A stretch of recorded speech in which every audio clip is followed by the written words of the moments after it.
Depois de 5 anos morando em um barco à vela pela Europa, foi isso que a gente aprendeu. passa um filme na cabeça.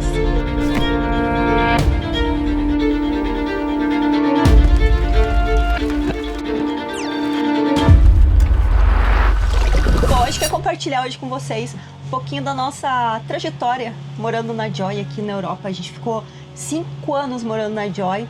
Alguns invernos também a gente morou, não é? Logo depois da pandemia, mas na verdade foram 6 temporadas com essa daqui que está acabando. A gente começou lá na França, no Atlântico, né? A gente não sabia muita coisa, a Paty não sabia nada mesmo. Nós tínhamos acabado de comprar um barco, que é a Joy, que é um Lagoon 46, era um barco novo. Então, o Duda já tinha um outro barco, um 42, então ele sabia um pouquinho das coisas, né? Eu achava que eu sabia alguma coisa. Eu tinha cruzado o Atlântico com o outro 42, Lagoon 42, então eu achava que eu sabia bastante, mas tudo mudou. Quando eu entrei na Joy, eu vi que realmente eu não sabia nada, que ia ser uma experiência completamente nova para nós dois, um casal velejando pelo Mediterrâneo e pela Europa. Eu não sabia nada, não que eu saiba muita coisa hoje em dia, mas pelo menos eu consigo fazer o barco andar, mas na época eu não sabia a diferença de um cabo para uma corda. Vai no tchum, girou a mão, acabou, enfiou aí, tá bom, enfiou aí, caçou, maneira nada. O que você está fazendo? Aprendendo a fazer nós, que eu não sei fazer. Então, nossa, quando você pega um barco novo, você tem tantas coisinhas, são tantos detalhes, né, pra você fazer. É muita coisa que você tem que fazer. Eu acho que eu já até mencionei no passado, quando você compra um barco novo, você compra ele e você tem que equipar ele, por incrível que pareça, depois, não só colocando os equipamentos de segurança, mas adicionando todas aquelas coisas que você quer que tenha no barco, que não vai vir. Então, por exemplo, você tem que ter o opcional de fábrica, que é a mais, e você tem que ter o opcional que não vem de fábrica, que nem eles vendem, como, por exemplo, o arco do painel solar, ou o painel solar em si. Estão todos opcionais que é feito depois que é entregue. Então a gente começou a nossa vida da vela aqui na Europa, comprando um barco zerado e tendo que aprender tudo sobre ele. Primeira velejada com a Joy, a gente já teve que cruzar a temida Baía de Biscaia, né? Porque eles entregam o barco na fábrica. A fábrica fica em Les Sables, que fica ali, assim, na pontinha da França, do Atlântico, do outro lado. E para você entrar no Mediterrâneo, lógico, tem um mapa ali, você tem que cruzar a primeira grande baía, grande travessia de 3 dias, que é a Bay of Biscay, que é, sim, tenebrosa se você não escolher uma data correta, né? A nossa linha de pesca lá enroscou, acho que no leme, alguma coisa ali embaixo do barco. E agora o Duda ele vai ter que descer lá embaixo e tentar desenrolar, desenroscar, cortar, não sei. Falaram que é tranquilo, mas dá um medo, porque a gente tá aqui no meio do mar. Pra baixo são quase 5.000 metros, é super fundo aqui. E eu tô nervosa. Eu acho que a gente conseguiu tirar quase tudo. E não vai ter problema. Vamos ver. Minha água tá gostosa? Tá gelada. Bem gelada. Ele escolheu uma data muito boa de conseguir atravessar a Baía de Biscaia. Lá tem umas ondas gigantescas, tem ventos fortes, porque é o vento que vem direto ali do Atlântico e entra com tudo lá. Então até os navios grandes, né, de carga, eles sofrem. Então se você escolher uma janela errada ali, você já sai. É ruim. E assim, além disso, você tá pegando um barco novo, que nunca navegou na vida. Ele não tem nenhum tipo de histórico, então você não sabe. Hora de dormir e o mar tá um pouquinho agitado hoje. Tem uma nuvem ali na frente. Eu acho que é ela que tá fazendo o vento. Essa nuvem aqui, ó, que não aparece, mas ela tá super preta. E vai ser 4 horas hoje só de sono e depois a gente vai lá pra cima pra levar a Joy até o destino final dela, que é lá a Corunha dessa vez.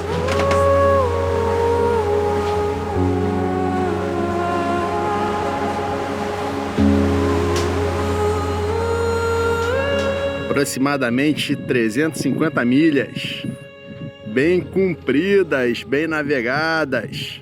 Bravo Zulu, comando.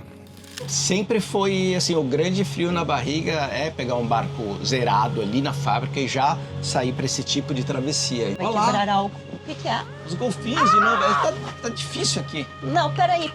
Olha! Ai, os golfinhos vieram dar tchau pra gente. Cadê? Cadê? Ah, volta aqui, amiguinhos. Ali, ó. Ah, ai, que lindos. Tchau, amigos.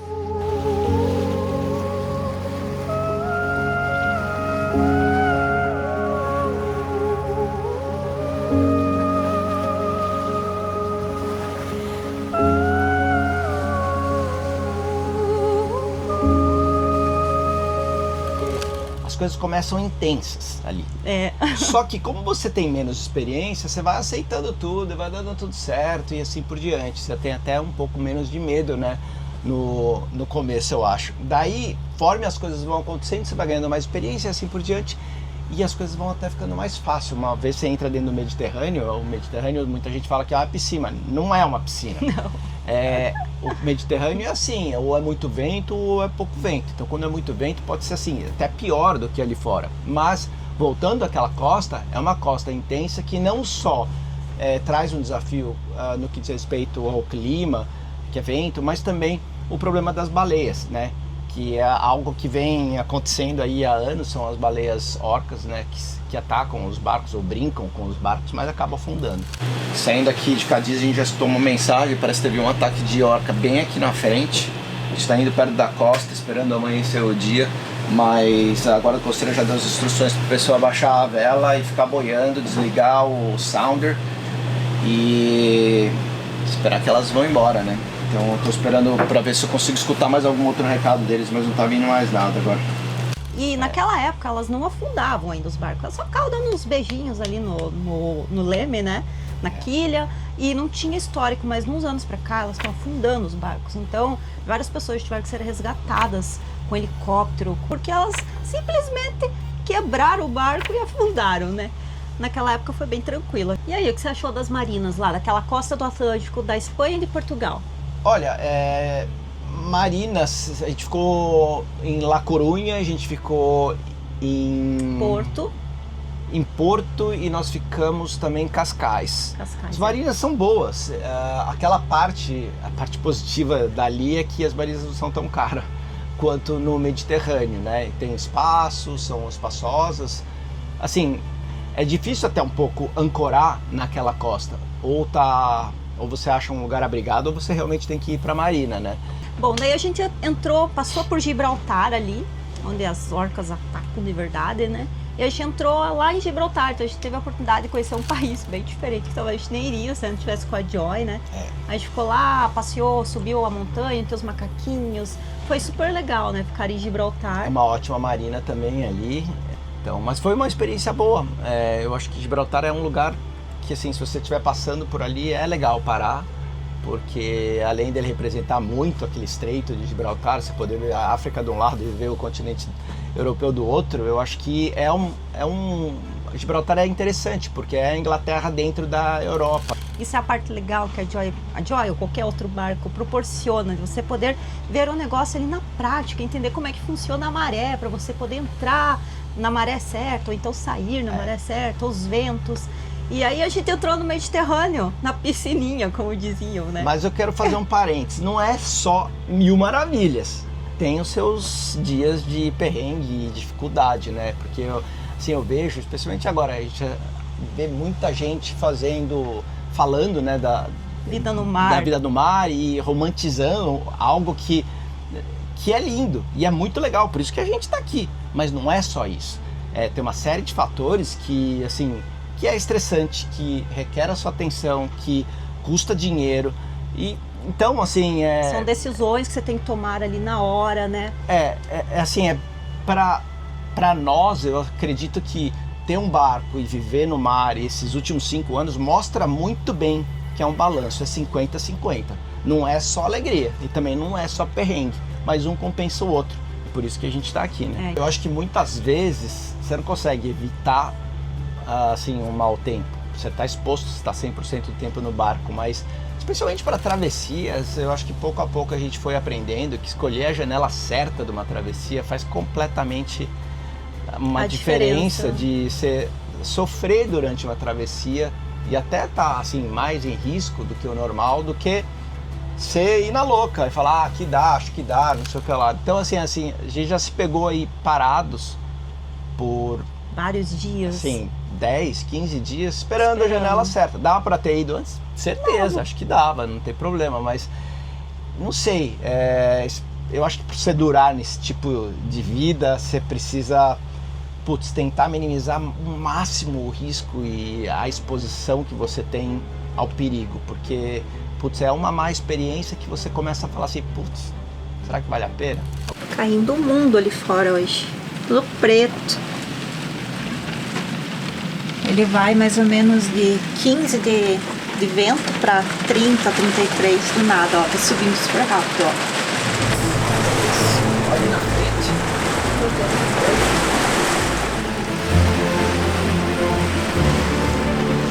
Tá chovendo tanto aqui, mas tanto, que olha isso aqui, ó.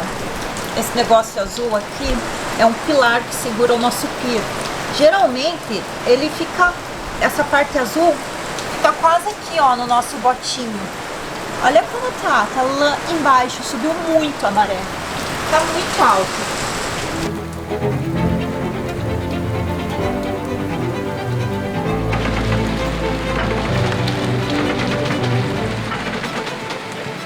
Balançando tudo aqui dentro. Ai, meu Deus.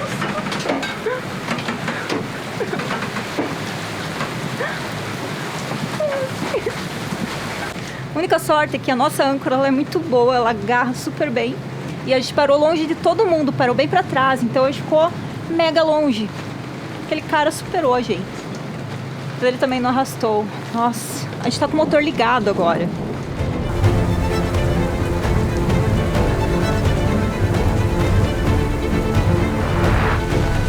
Bom, daí nós chegamos ali no Mediterrâneo, né? A piscininha, que não era tão piscininha assim, a gente teve que aprender que quando você vai mudando de país, de região, você tem que prestar atenção nos ventos, porque em nenhum lugar o vento é igual, nem o nome dos ventos são iguais. Exemplo, lá na Grécia a gente tem o Meltemi, na Croácia tem o Bura, aqui nas Baleares a gente tem o Levante, que são os ventos super fortes, né? Se você começar a pesquisar sobre eles, entender o que acontece em cada mês do ano, estudar muito, e olha, te falar, acho que apanhou algumas vezes, né?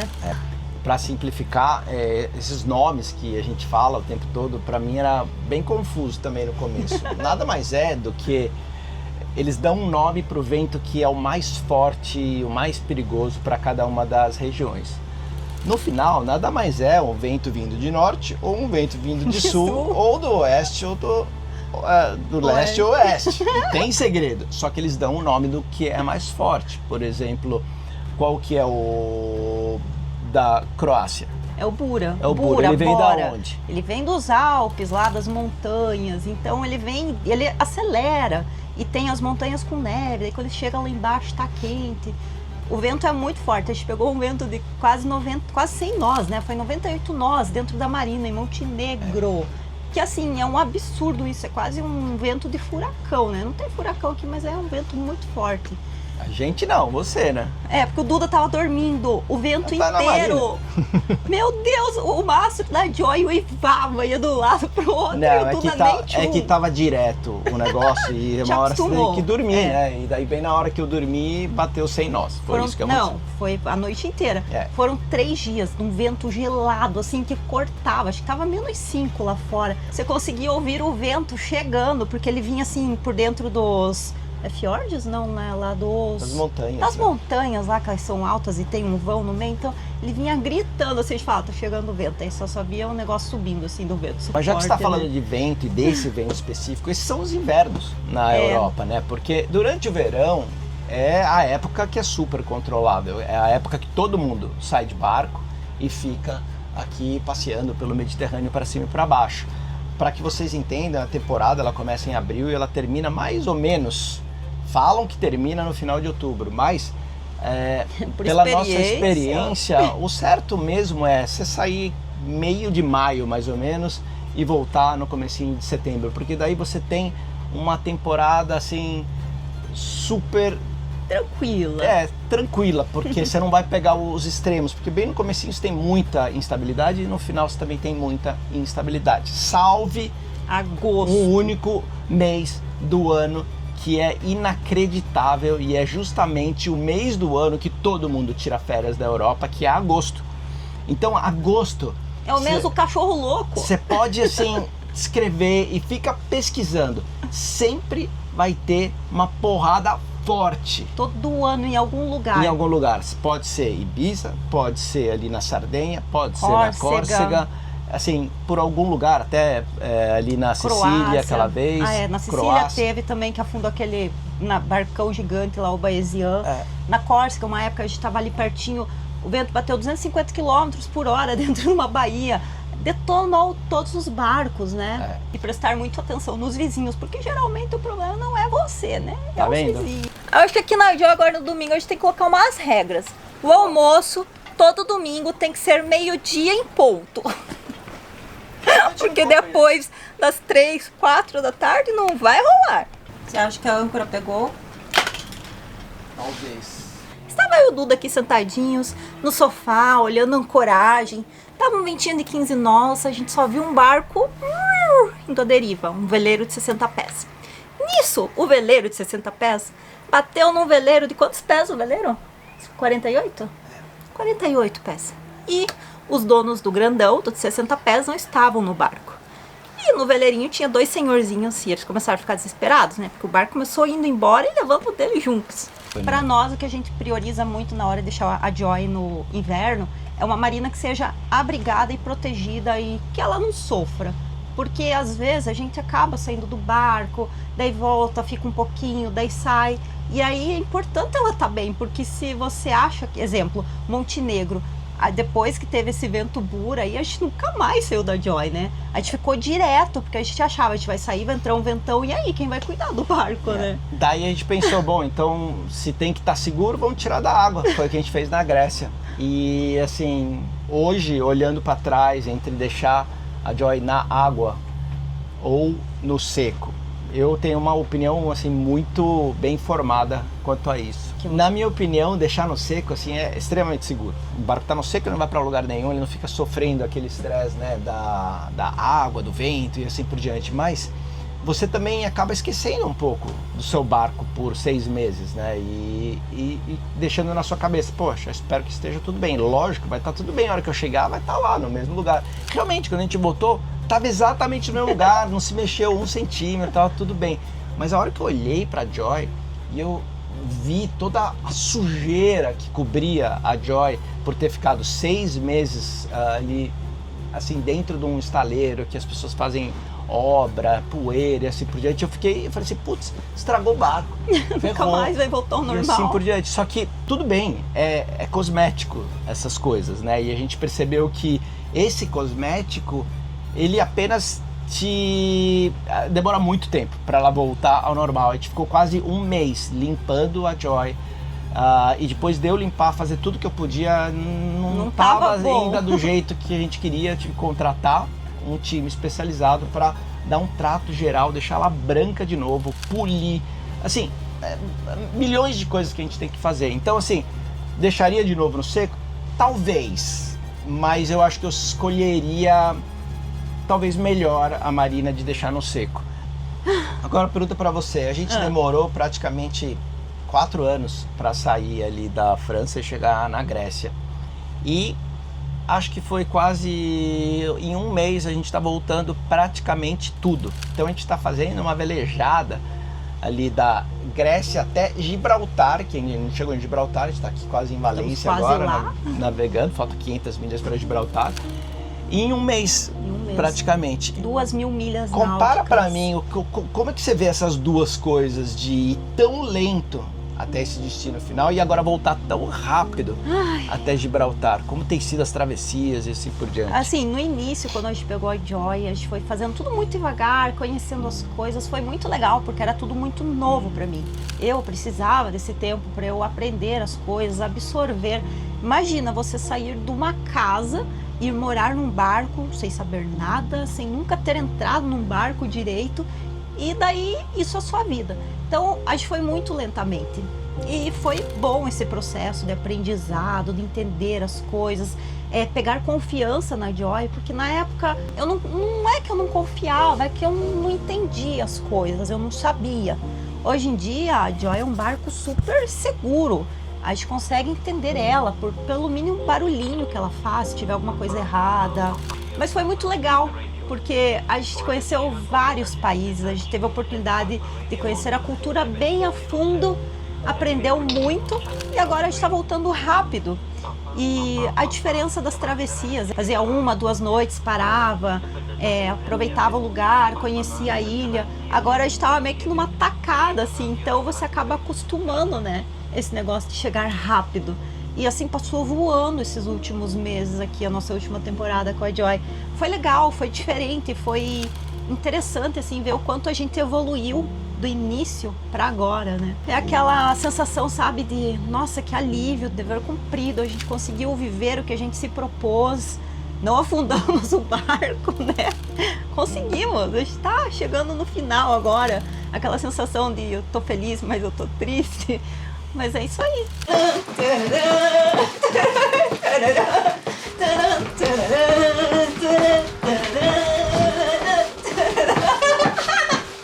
É uma experiência, né? Sem dúvida. Muito legal. Uh! Isso aí. Frio na barriga, mas deu certo. Qual foi o seu país preferido para velejar durante todo esse tempo? Olha, país, eu falaria a Itália. É o meu país preferido, porque eu acho que existe uma diversidade assim, muito grande de coisas para ver na Itália. Você pode ver as ilhas ali, Sardenha é maravilhoso, Sicília é muito legal, tem as ilhas do vulcão lá, e você ainda pode ir ali para baixo, na Calábria, Messina, Estreito. Então assim, É muito grande. tem muita coisa para fazer. Então, Itália, respondendo sua pergunta, é o país que eu mais gostei de velejar. Eu também. Mas o meu, sim, escolha só um lugar para você velejar. Lugar Ibiza. Ibiza? Não é na Sério? Itália. Não, sim, não tô falando do país agora, tô falando de um lugar. Você iria para Ibiza? Ibiza para mim é o melhor lugar para velejar, Nossa. definitivamente. Eu escolhi o Sardenha, para mim é o lugar mais lindo que tem aqui no Mediterrâneo, as praias mais de águas claras, é fácil de ancorar, só que é bem cheia, né? E assim, tem uns ventos meio doidos lá, mas você consegue, contornando ele, você consegue velejar direitinho. E o país que você menos gostou? Putz, é difícil, porque assim, todo país tem suas coisas boas, tem suas coisas ruins, Mas definitivamente. se você tivesse que Então, colocar um ranking, o qual que ficaria em último lugar? Não é que você não gostou, Olha, o seu ranking de último lugar. assim, pelo tempo que a gente passou e a gente conseguiu absorver até um pouco a cultura, eu acho que a Croácia, para mim, ficaria em último lugar. Não que é ruim, e não que é feio, e não que eu não voltaria.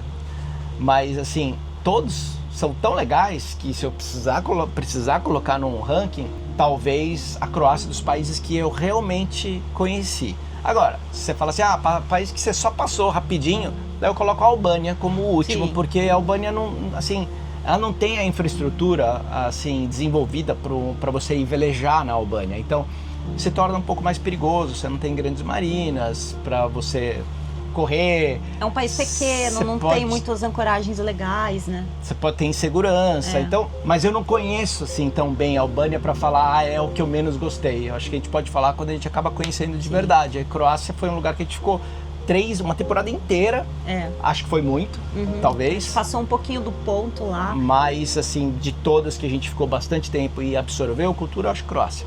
É, também. E agora, uma pergunta muito importante. Qual foi o teu top número 1, assim, de momento inesquecível da Joy que você fez com ela? Só vale um. Difícil essa. O Pode meu, pra falar. mim, foi o canal de Corinto. Uau, que Pra legal. mim, foi assim, tipo, uma coisa surreal você conseguir passar com a Joy lá no meio daquele estreito minúsculo, com milhões de barcos à frente e atrás de você. Tá acabando, pessoal! Ah! Vai, Corinthians!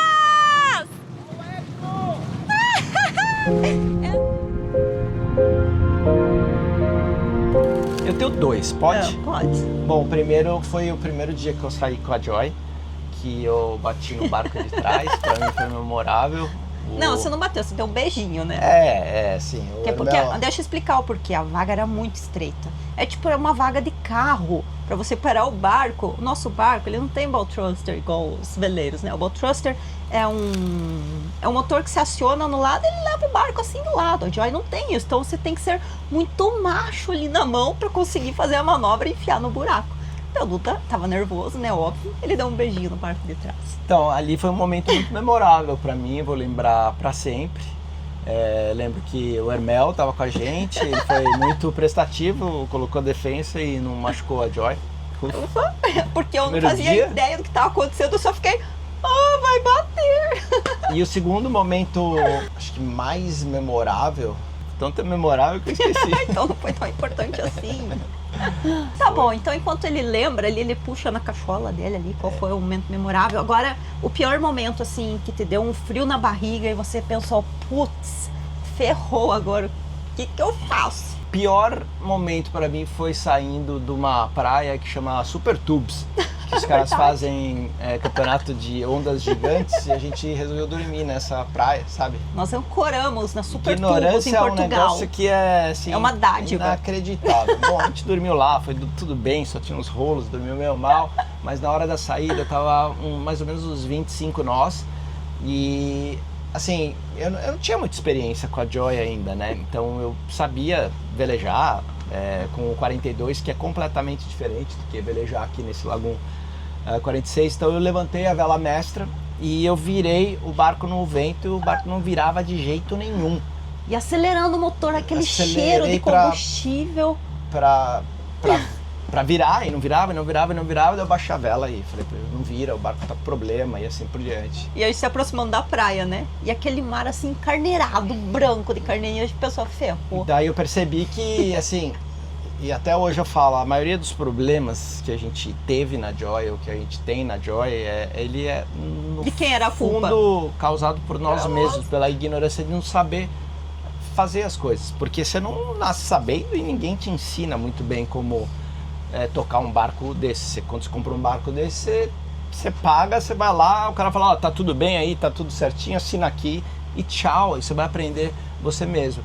Daí eu fui aprendendo lentamente que para esse barco, porque a vela mestra ela é um pouco mais para trás, a configuração do rigging desse barco, você precisa necessariamente abrir a genoa imediatamente quando você abre a mestra e você quer entrar no vento. Então eu não sabia naquela época, então foi o que mais deu frio na barriga, porque eu acho que a gente estava um pouco em perigo ali naquele momento. E teve um outro momento, posso falar outro? Deixa eu falar, porque você ia falar esse, né? Eu fiquei várias semanas sem dormir direito, que eu fiquei muito apavorada. A gente estava na Croácia, nós ancoramos no meio de umas ilhas que tem lá, que eu não lembro, tipo, perto de Split. Cara, você não sabe o que aconteceu. O Buda tava nadando embaixo do barco, limpando. E a Joy começou a ir pra trás, pra pedra, com tudo. E eu gritava pra ele, ele não vinha. E eu não podia ligar o motor pra ir pra frente, porque ele tava na água. Nossa, foi por um triz que a gente não bateu na pedra. Muito perto. Ai, que susto! Eu só vi a Joy indo lentamente. Tem muita correnteza aqui onde a gente tá. Eu acho que a nossa boia começou a agarrar, sei lá. Susto. Ferrou, porque a gente não tá conseguindo soltar o cabo da árvore. Bru, fica lá em cima que é melhor. O cabo da árvore tá mega esticado, a gente não consegue soltar, a gente tá com a nossa âncora solta lá na frente. Agora a gente vai tentar, sei lá, fazer o quê? Só quero sair daqui. Na hora eu não percebi o perigo, eu só percebi que estava muito perto da pedra, eu pulei de volta e liguei o barco, acelerei, fui para frente e fiquei acelerando, daí um amigo meu foi lá na terra, cortou o cabo e a gente conseguiu soltar. O meu outro momento que eu ia falar não era nem esse, foi também no começo, sempre é no começo parece, quando a gente estava velejando na costa de Portugal e eu fui, tudo lá. Eu fui recolher. Aliás, eu fui soltar um pouco esse branco aqui, ó. É um cabo que fica ali e eu montei errado na catraca. Tanta ignorância que eu montei errado na catraca e eu soltei o stopper. E a hora que eu soltei, esse dedo tava no meio e o cabo enrolou aqui e arrancou essa parte de cima do dedo e começou a sangrar muito e eu fiquei impressionado, acho que com o sangue, daí eu desmaiei. Então, então imagina. Então... Não, mas deixa eu contar o antes pra vocês. Tem o antes também. Nós ancoramos numa ria lá em Aveiro, que tinha uma correnteza de 10 nós para entrar. A gente dormiu lá à noite, a ignorância, né? A maré baixou. Aí a gente ficou com a Joy encalhada, lembra? Isso aqui é 1 metro e quanto, você acha? 1,50 m, talvez? 1,50 m aqui? 1,30 m.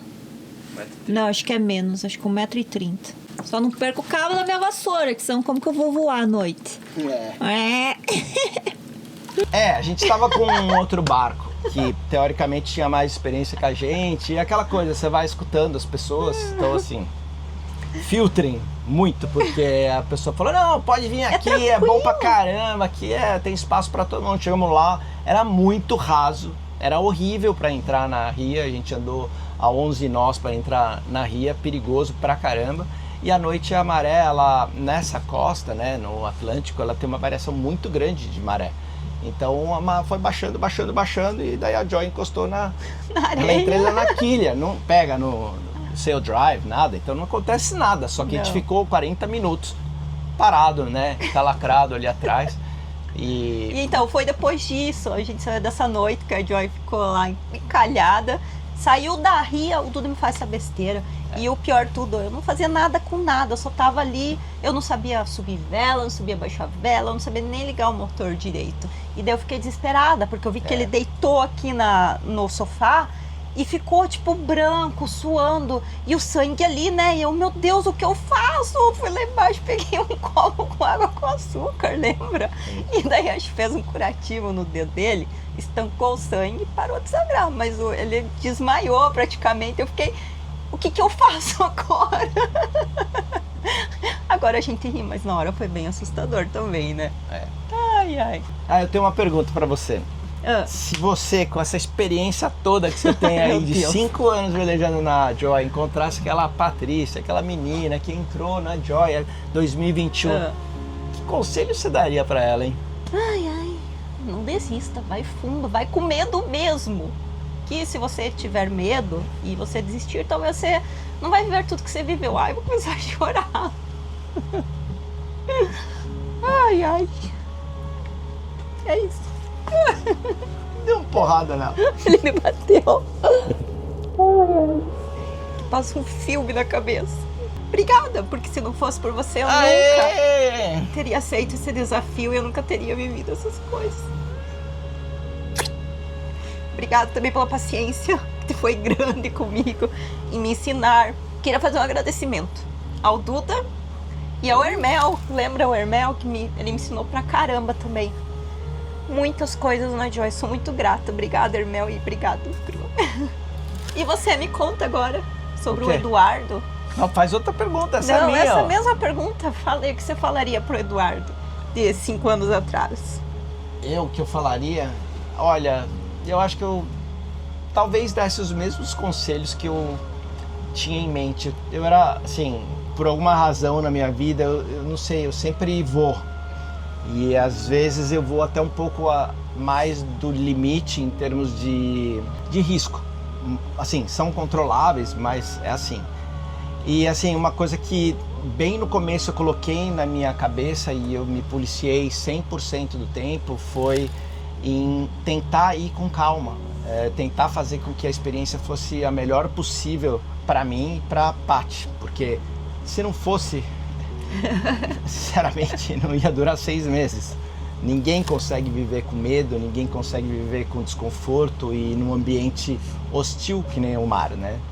Então, assim, mudando um pouco a sua resposta, porque eu entrei nessa aventura, nesse desafio, com isso muito claro na minha cabeça, para que eu pudesse transformar isso numa excelente experiência para mim e para ela. Então, assim, muita gente que eu vejo compra um barco e depois de 1 ano já está vendendo o barco, porque pegou uma mega tempestade. Acontece. Voltando e daí respondendo sua pergunta, acho que o único conselho que eu daria para mim mesmo há 5 anos atrás é: porque você demorou tanto tempo para parar de trabalhar e desfrutar um pouco mais da vida. É lógico, o dinheiro não nasce na árvore, então é muito claro porque que eu demorei até os meus 49 anos para poder parar. Eu não pude fazer antes, com 35, 40, não dava para fazer, precisa de dinheiro para viver esse estilo de vida e também saber que uma hora você vai ter que parar de ter esse estilo de vida e você precisa ter dinheiro para continuar a sua vida e continuar os seus sonhos, planos e assim por diante. Então, assim, o planejamento financeiro é algo que é fundamental. Então, assim, cada um tem o seu timing. O meu foi com 49 anos e eu, assim, acho que foi tarde demais. Mas é a vida, é isso. E eu tô muito feliz que a gente viveu esses últimos 5 anos. Muito obrigado. Obrigada a você. E a gente ter conseguido compartilhar um pouquinho do que a gente viveu com a Joy. E se você ainda não é inscrito no nosso canal, se inscreve aí, porque o conteúdo sobre barco à vela, vida no mar, ele não vai acabar. A gente só está encerrando esse ciclo com a Joy. Mas a partir de agora a gente vai começar a busca pelo nosso novo barco, que não vai ser amanhã, tá? Ele vai demorar um pouquinho. Vai. Nós queremos fazer com calma, escolher direitinho. A gente adora esse processo da escolha, da compra das nossas coisas. Do aprendizado. Do aprendizado, porque você não vai lá e compra o primeiro, né, que você vê na frente. A gente já tinha em mente o que comprar. E a gente parou e falou, não, vamos começar tudo de novo, porque a gente realmente precisa analisar. Então, posso dar um spoiler? Em setembro a gente vai estar no Cannes Boat Show, que é um dos maiores boat shows, feiras de barco aqui na Europa. A gente nunca foi, sempre ouviu falar que é o maior, o melhor, isso assim por diante. Não faço a mínima ideia, a gente vai lá para ver os barcos que estão expostos e aprender um pouco mais, não só sobre os novos catamarãs que estão disponíveis no mercado, mas também os barcos à vela e barco a motor, outros barcos. O que tiver legal, né? E ver o que bate mais forte pra gente no futuro. E a gente quer tomar o nosso tempo para poder analisar, aprender e ver o que faz sentido ou não faz sentido. É isso. Esses são os nossos próximos passos. Então, só para dizer aí, segue a gente que não vai acabar os barcos aqui nesse canal, e além disso, nesse meio termo aí, nós vamos velejar por alguns lugares diferentes também, quando nós tivermos a oportunidade, né, para conhecer outros. Você precisa ser mais inclusiva. Você que segue o canal e não consegue seguir novamente, pode deixar o like, ou você compartilha com seu amigo, a avó, tio, papagaio. Tudo isso ajuda o canal a crescer. E por que a gente quer crescer esse canal? Porque a gente acredita que muitas pessoas podem se beneficiar desse tipo de conteúdo. Então, assim como aconteceu com nós, né? Quando o Duda começou a plantar a sementinha na minha cabeça, ele me mostrava os canais do Beto e da Thaís, do Vagabond. Lá Vagabond é um casal de australianos. E o que aconteceu? Você vai aprendendo, você vai despertando um desejo que ele se torna realidade um dia, não é verdade? Exato, então eu espero que esse nosso vídeo, o nosso canal consiga chegar em mais coraçõezinhos aí do outro lado e que façam vocês sonharem e um dia poder ter a oportunidade de viver esse estilo de vida também, que é muito legal, que faz as pessoas chorarem quando acaba. Mas tem mais, tem bastante coisa ainda pela frente. Isso aí. Isso aí, até mais. Tchau.